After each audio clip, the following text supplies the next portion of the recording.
अखिल विश्वाला सुख शांतीचा संदेश देणारे तथागत भगवान गौतम बुद्ध, बोधिसत्व डॉक्टर बाबासाहेब आंबेडकर यांच्या विचारांवर प्रतिनिध पंचाप्रणाम.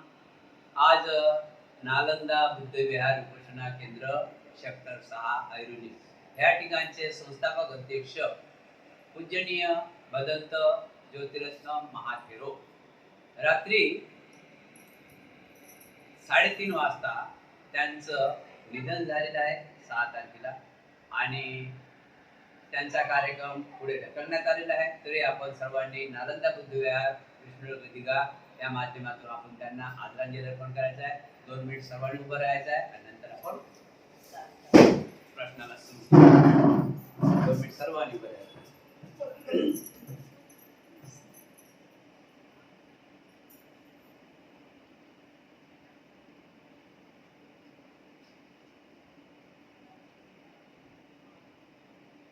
अनिच्चवत्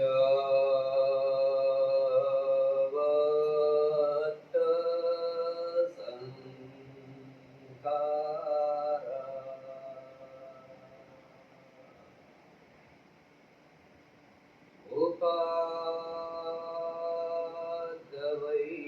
उपादवैयदम्मिनो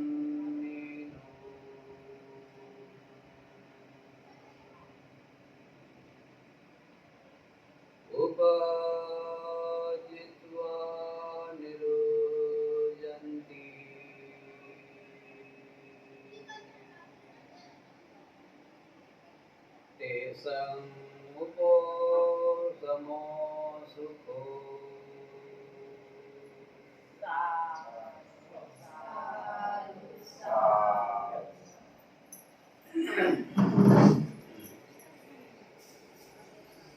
मिलिंद प्रश्न या ग्रंथाच्या वाचनाला सुरुवात करत आहे.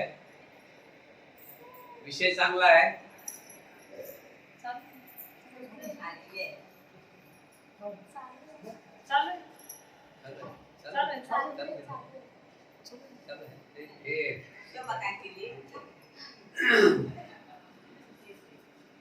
बघा विषय आहे गृहस्थी म्हणजे गृहस्थ राहणे उत्तम की भिक्षू बनणे उत्तम.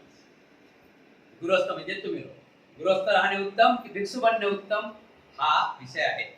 आपण चांगल्या प्रकारे समजून घ्यायचा आहे.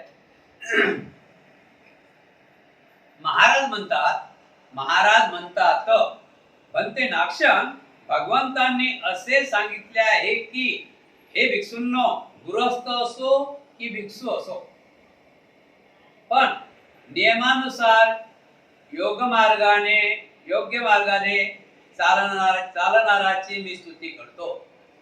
म्हणते नाक्षण तथागत भगवान गौतम बुद्ध म्हणतात की भिक्षू असो या गृहस्थी असो पण नियमानुसार योग्य मार्गाने चालणाराची मी स्तुती करतो. जो नियमाचं पालन करेल त्याची मी स्तुती करतो. या गृहस्थी असो या भिक्षू असो. हे भिक्षू हो असाच व्यक्ती सन्मान रूपाने ज्ञान धर्म आणि पुण्याचा उत्तराधिक होऊ शकतो.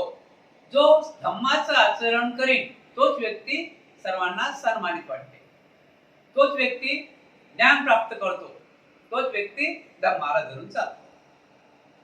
बनते पांढरे शुभ्र वस्त्र परिधान करणारे विषय सुखाचा आस्वाद घेणारे स्त्री पुरुषांच्या मोहजाळात अडकून पडलेले काशीच्या सुगंधित चंदन चुरण्याने आपल्या अंगाचे उठणे करणारे नाना प्रकारच्या माळा गंध व उठण्याचा वापर करणारे रुपये पैशाच्या व्यवहार चक्रात सापडलेले तसेच आपलं पगडी रत्न मोत्याने सजविणारे गृहस्थी सुद्धा योग्य आचरणाने ज्ञान धर्म व पुण्याचे उत्तराधिकारी होऊ शकतात.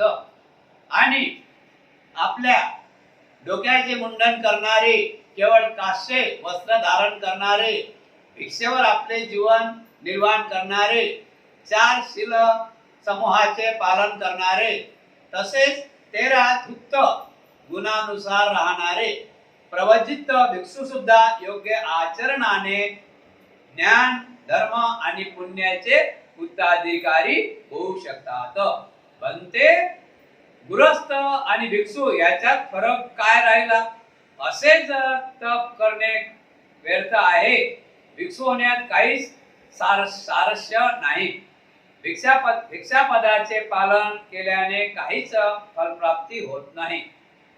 धूर्त गुणानुसार जीवन घालविण्यात काहीच अर्थ नाही. जर सहजपणे निर्वाण प्राप्त होऊ शकते तर तशी नाना प्रकारची दुःख भोगण्याची गरजच काय? महाराज, दोन्ही वचने भगवान बुद्धांचीच असली तरी प्रवचित व गृहस्थ यांच्यात फरक आहे. महाराज, जर कोणी प्रवचित भिक्षू आहे असे म्हणून गर्वाने फुगून गेला आणि योग्य आचरण करीत नसेल तर त्याचे भिक्षू बनणे व्यर्थ होय.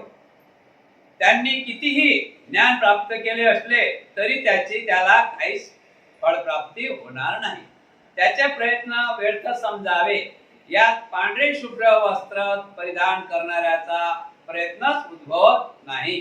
महाराज, एखाद्या भिक्षूचे हे असे असते. महाराज, एखादा भिक्षूचे हे असे असते तर एखाद्या गृहस्थी धर्मानुसार योग्य आचरण करीत असेल तर तो ज्ञान धर्म पुण्याचा उत्तराधिकारी होऊ शकतो.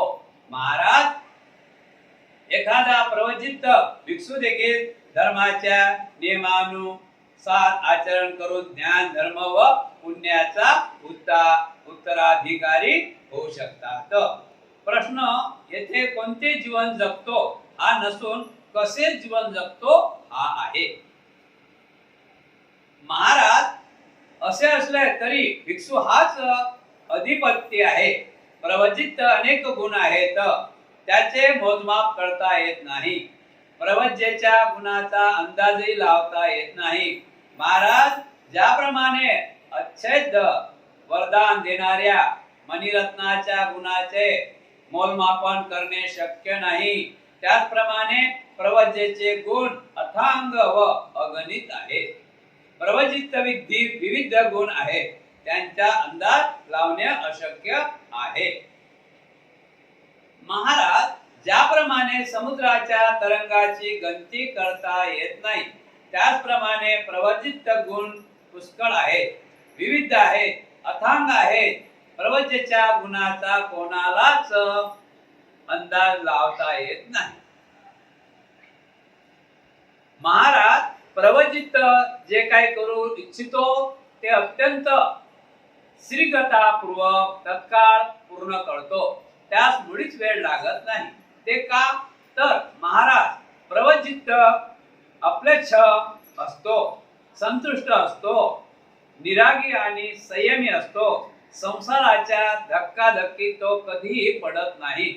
तो बिना घरादाराचा असल्यामुळे उत्साही शीलाचे पूर्णत्व पालन करणारा व शुद्ध आचरण करणारा असतो आणि धुतांगरी असतो. महाराज, याच कारणामुळे प्रवचित जे काही करू इच्छितो ते अत्यंत शीघ्रतापूर्वक वेळ न लावता तात्काळ पूर्ण करतो. महाराज, ज्याप्रमाणे बिना गाठीचा उत्तम चांगल्या प्रकारे रंधा मारून गुडगुडीत केलेला अगदी सरळ आणि साफ तीर सोडताच फार दूर उडतो, त्याचप्रमाणे प्रवचित जे काही करू इच्छितो ते तो अत्यंत शीघ्रतापूर्वक मुळीच वेळ न लावता तात्काळ पूर्ण करतो. बनते ठीक आहे. नागसेन म्हणते ठीक आहे, मी मान्य करतो.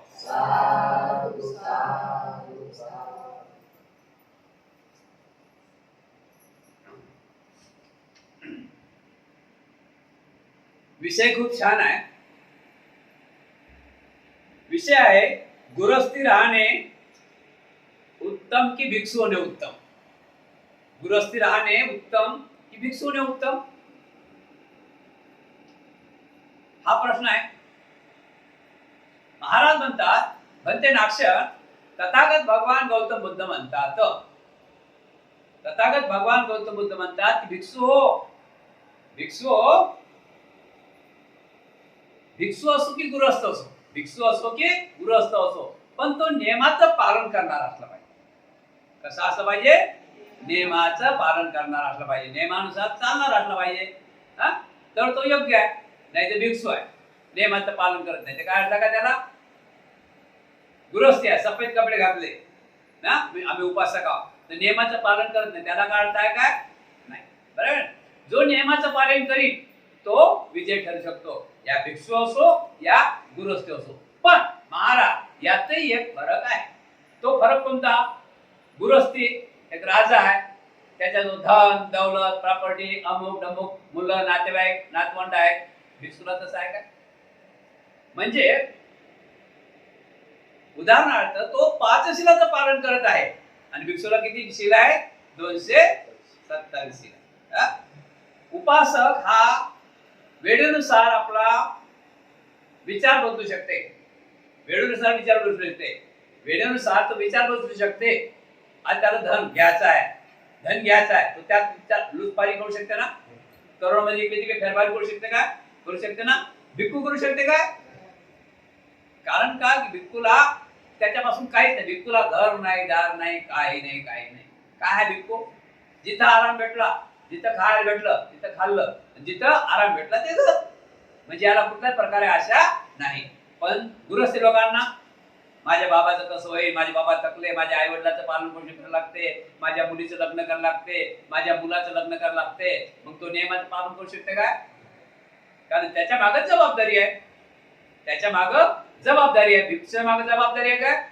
आता तुम्ही आले नसते तर आले नाही म्हटलं असतं काय की 10,000 रुपये दंड आहे, 100 दंड आहे, मतलब नाही. आले नाही तर तुमच्या कर्मासाठी, नाही आले तर तुमच्या कर्मासाठी, इथं काही घेणे देणे नाही. बरोबर आहे की नाही? तर अशा प्रकारे भंतेजी महाराज म्हणतात की भंते हे कसं? तुम्ही भंतेजी म्हणता, महाराज म्हणतात की भिक्षू होणं आणि भिक्षू गृहस्थी राहणे उत्तम की भिक्षू होणे उत्तम? दोघांनी नियम दाखवतात. जर गृहस्थी जीवन चांगलं जगत असेल तर तोही नियमानुसार जीवन जगत असेल तर त्याला योग्य आहे गृहस्थी राहणे. आणि जर योग्यच तो आपला संसार नीट नेटका ठेवत नसेल तर त्यात काय फायदा आहे का? कारण की ते नियमाचं पालन करणे गरजेचं आहे ना. आणि भिक्षू हा नियमाचं पालन तंतोतंत करते. किती नियमात भिक्षू पालन करते? भिक्षू किती नियमाचं पालन करते? 227 नियमाचं. त्याच्यानंतर दाखवलेलं आहे एक राजा आहे, राजा जो धन दौलत प्रॉपर्टी आहे, मौल्यवान सजवणारे गृहस्थ सुद्धा धन दौलत प्रॉपर्टी आहे. एक उदाहरण, सम्राट अशोकाचं धन दौलत प्रॉपर्टी सर्व काय होतं? परिवार होता. पण त्यांना धम्म समजला, त्यांना ज्ञानही प्राप्त झाले आणि त्यांनी धम्माला दान सुद्धा केले. मुलगा दान केलेली आहे, मुलगी दान केलेली आहे आणि प्रॉपर्टी सुद्धा दान केलेली आहे. 84 झालेल्या आहे असा.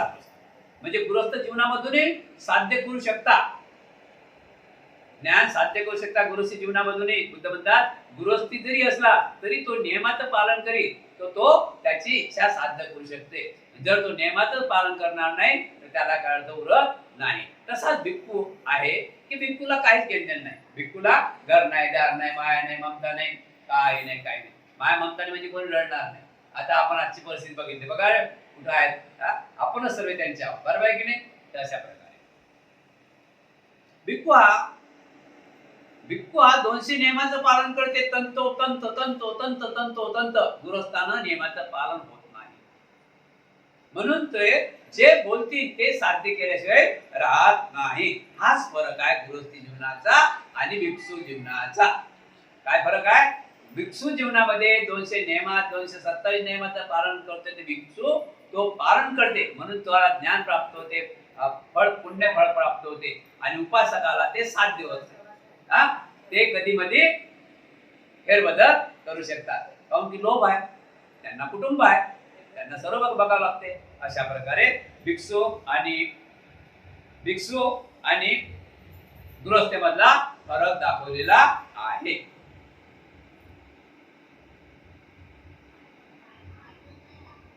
भिक्षू आणि गृहस्थेमधला फरक दाखवलेला आहे.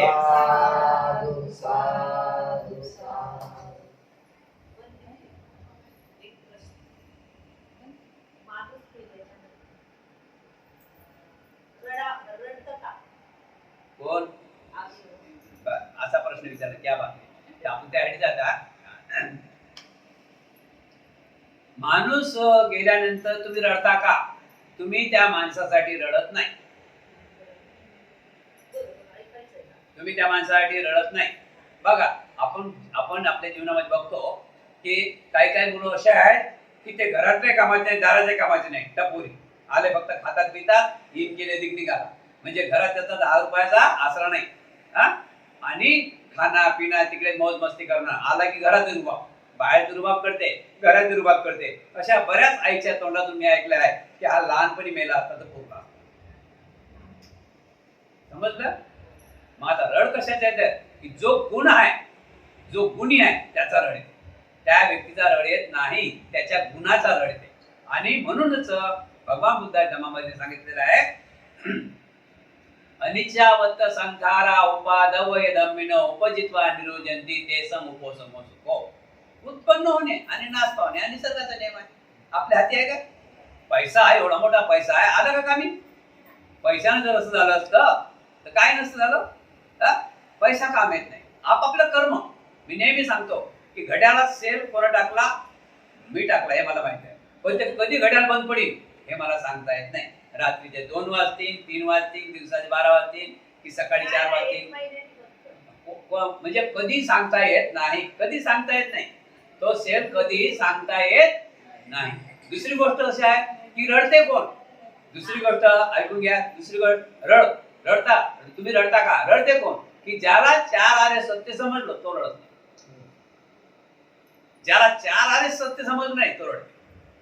4 आरे सत्य म्हणजे बुद्धाने सांगितलेलं आहे की या जगामध्ये दुःख आहे, कोणी नाकारू शकत नाही. हे पहिलं आर्य सत्य आहे. दुसरं आर्य सत्य आहे की प्रत्येक दुःखाला कारण आहे. प्रत्येक दुःखाला कारण आहे. आता तुम्ही कारण शोधलं तर दुःख येणार नाही. कारण शोधलं दुःख दूर होते, लक्षात ठेवा. आपण कारण शोधतो का? आपण कारण शोधत नाही आणि फक्त आपल्या डोळ्यातल्या आशा आपण काढतो. कारण शोधलं की दुःख येत नाही. आणि कारण आहे प्रत्येक दुःखाला तर त्याच्यावर दवाई दिलेली आहे.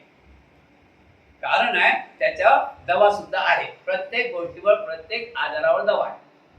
आणि पूर्ण तिसरं आर्य सत्य आहे, तिसरं आर्य सत्य आहे की कुठलंच दुःख आमच्यापर्यंत येऊ नये म्हणून. म्हणजे जागृतता. आजपासूनच आपण जर आजपासूनच आपण उन्हाळ्याची तयारी केली. आपल्याला माहिती आहे उन्हाळ्यात तर गरम होते. आजपासून एसीचे 1-1 रुपया एसीसाठी, एसी बनवण्यासाठी 1-1 रुपया डबा टाकला तर मे मध्ये एसी येईन की नाही आपल्या घरात. पण आपण या गोष्टीपासून अधिक दावा म्हणून आपल्याला रड, म्हणून आपण रड येतो. म्हणजे जास्त झालं आपल्याला काही सुचत नाही, रडतो आपण. पण भगवान बुद्धाच्या धर्मामध्ये जे काही दुःख झालं हे आनंदाची गोष्ट दाखवलेली आहे. जन्म होता पेढे वाटता, जन्म होते पेढे वाटता. हे तुम्हाला माहित आहे का की बाजूने मृत्यू आहे म्हणून? बाजूने मृत्यू आहे. बाजूने मृत्यू बघा कसा आहे, ताप पडतो. बाळ जन्माला आला, बाळ जन्माला आल्यानंतर त्याच्या आईचं त्याचं कंडिशन कट करतात. 9 महिने 9 दिवस बाळाला आई हृदयात ठेवते. मस्त राहते, खाते पिते, जे काय खाते पिते त्याला सरळ मिळते. कारण का? त्याची आणि त्याच्या आईची नाळ एक असते. ज्या वेळेस तो पृथ्वी तलावर येते आणि त्याच्या आईची त्याची नाळ कंडिशन कट, एंटिना कट केली जाते, त्यावेळेस तो रडते. तो का रडते माहिती आहे काय? 9 महिने 9 दिवस मस्त होतो. का रडते? की त्याला आता हवा मिळत नाही. आईचं कंडिशन त्याचं दूर झालं ना. आईचं हवा भेटते, त्याला हवा भेटत नाही. त्याला हवा मिळत नाही. उंचत बाळ, त्याला हवा घेता येत नाही. त्याला कसं हवा घेता येईल? मग त्याच्यासाठी रडते. म्हणून आपण काय की जगामध्ये दुःख आहे, कोणी नाकारू शकत नाही. आणि जन्म आहे तिथं मृत्यू आहे. मृत्यू अटल आहे. मृत्यू हा लहान नाही पाहत, मोठा नाही पाहत, श्रीमंत नाही पाहत, गरीब नाही पाहत. कधी कधी आपण बघतो आईच्या हृदयातच बाळ जातात. पण ते आपल्या आपल्या कर्माने दाखवलेले आहे. म्हणून रडण्याचं कारण समजलं ना? अज्ञानापळात रडता. आजचा जो भाग आहे हा एक सुखदही भाग आहे, एका बाजून दुःखदही भाग आहे. आता दुःखद भाग कोणता आहे, सुखद भाग कोणता आहे? सुखद भाग असा आहे की आपला व्यक्ती आपल्यातून निघून गेला, बरं झालं, चांगलं झालं, वेदना नाही त्याला जास्त झाली. वेदना नाही झाली. अजून 2 महिने राहिले आता वेदना, 6 महिने खटीवर पडला असता. बघ आपण बघतो ना खाटीवर काही लोक पॅरेंट्स मध्ये खाटीवर पडले आहे. पॅरेंट अर्धा वय खाटीवर पर्यंत जबरदस्त आहे. मुलांच्या 2 मुलांच्या उठत नाही तो म्हातारा. किती तकलीफ आहे. तरी म्हणते माझा बाप राहायला पाहिजे, माझा बाप राहायला पाहिजे. बरोबर आहे ना. ते बाप माझा बाप राहायला पाहिजे ही गोष्ट करूया. या दवाखान्यातून त्या दवाखान्यात, त्या दवाखान्यात त्या दवाखान्यात, मुलगा नाही जात, नातेवाईक नाही जात, ते गोष्ट करूया. कारण की वेदना नाही झाल्या पाहिजे. वेदना फायदा काय मग? म्हणून एका बाजूनं मृत्यू हा आनंदाचा दाखवलेला आहे आणि एका बाजूने मृत्यू हा दुःखद दाखवलेला आहे. का की त्याच्यामुळे माझं आता घरात कमावणारा कोणी नाही. आता आमचं कसं होईल? कशासाठी रडतात? आमचं कसं होईल? आता आम्हाला कोण आणीन? बैरडे भावासाठी बरा होता बाई, बैरडे भावासाठी बरा होता बाई, दिवाळीची साडी चोडी विसरली बाई, बाई ग. एक भाऊ म्हणून पावते ना, बहीण रडते. कशासाठी रडते? या साडीसाठी. बरा होता म्हणते, दिवाळीची साडी थोडीच ना आता. अशा प्रकारे या दुनियेची गत आहे. म्हणून जीवन जगण्यासाठी खूप चतुराईने जीवन जगावं, खूप हुशारीने जीवन जगा, खूप हुशारीने जगा, जीवन जगा. आपल्यासाठी काय आहे हा प्रश्न निर्माण होते. आपण गृहस्थी लोक आपल्यासाठी काय हा भाग आपण विसरलेलो आहोत. आपल्यासाठी काय आहोत आपला भाग आपण विसरलेलो आहोत. मी नेहमी सांगतो, बापाला बघायचं असलं तर रात्री 12 वाजता, ज्यावेळी बाप कपडे काढते ना त्यावेळेस 12 वाजता बघा बापाला. पण किती फाटकी आहे. बरोबर आहे की नाही? तो बाप की आपल्या परिवाराला स्वतः खात नाही. बाबा एवढं कठोळ आणतात, एवढी पिशवी आणतात भरून. तुम्हाला काय वाटतं ते खाऊ, तुम्हाला काय वाटतं ते खाऊन पण पाहत नाही तिकडे. उदाहरण घेऊया आपण. जर अंगूर आणले तर अंगूर बाप तिकडे खाऊन पाहत नाही. आंबट आहे की चिपट आहे काय म्हणतात ते. म्हणा 1 किलो द्या कारण मुलासाठी. आणि मुलं खातात. बापाला इच्छा होते ना, पण जिभेला पाणी पण येत नाही. मुलं खातात, ते आई वडिलांना वाटते की आम्हीच खातो असे ते आहे. आणि त्या आई वडिलांना आदर आपण दिला पाहिजे. त्या आई वडिलांचं आपण ऐकलं पाहिजे. जर आपण आई वडिलांचं ऐकलं, प्रथम तर गुरु आपले आई वडीलच आहे. जर आपण आई वडिलांचं ऐकलं तर आपल्या जीवनामध्ये मला तर वाटते. आणि तुम्ही विचार करा, आपल्या जीवनासारखं सोनं कोणाच्या जीवनात? सर्व आपल्याला. पण अनेक ठिकाणी असं चाललं, आई वडील तर काम करतात, मुलं काय करतात हे माहित नाही, मुलगा कुठे गेला हे माहित नाही, बेटी कुठे चालली हे माहित नाही. मग शेवटी झालं की म्हणतात कर्माचं. कर्म नाही, कर्म आपल्याला बनवावं. कर्म आपल्याला बनवावं लागते. कर्म आपल्याला लागू नाही. बरं, कर्म आपल्याला बनवावं लागते. बरोबर ना? कर्म नाही, कर्म नावाची चीजच नाही. फक्त कर्म आपल्या हाती आहे. कर्म 2 प्रकारचे कर्म दाखवलेले आहेत. किती प्रकारचे कर्म आहे? एक वाईट कर्म, एक माझं. त्यातून जर बसता लक्ष नाही केलं तर कोणतं कर्म होईल आपलं? आपण आपल्या कुटुंबावर, सगळ्या कुटुंबावर लक्ष नाही केलं तर आपण कोण्या कर्मात जाऊ? आणि नंतर मग वाईट कर्मात गेल्यानंतर मग डोकं फोडलं तरी, रक्त सांडलं तरी ते सिद्ध लवकर होत नाही. होते का? म्हणून आपण कोण्या कर्मात राहायला पाहिजे?